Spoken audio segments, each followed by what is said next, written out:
The success of every LGU translates into prosperity for the people you serve. Sa inyo po nakasalalay ang pag-angat ng bawat bayan at ang magandang kinabukasan ng bawat Pilipino. And it is a job of the DOF through the BLGF to help you succeed in your noble mission. It is our duty to assist you build up your financial capacity, provide better services, unleash your full potential, attain fiscal sustainability, and contribute to national growth.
This is a powerful testament to the improving governance, expanding financial capacity, and growing fiscal independence of our LGUs nationwide.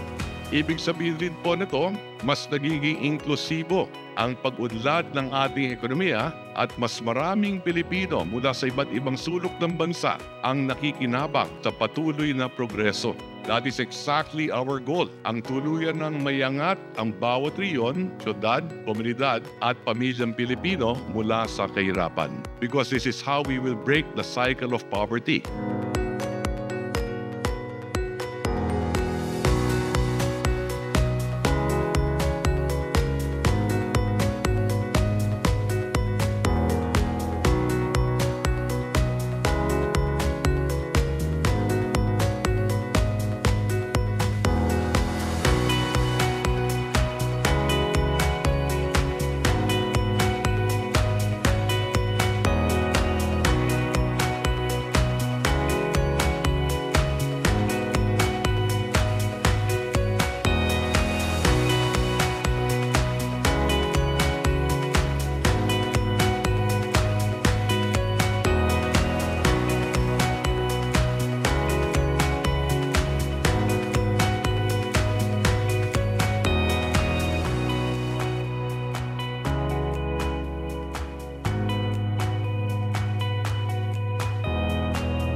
Asahan po ninyo ang mabilis na pagpapatupad sa mga programang ito para gawing mas klaro, mas simple at mas moderno ang pamamalakad ng ating gobyerno.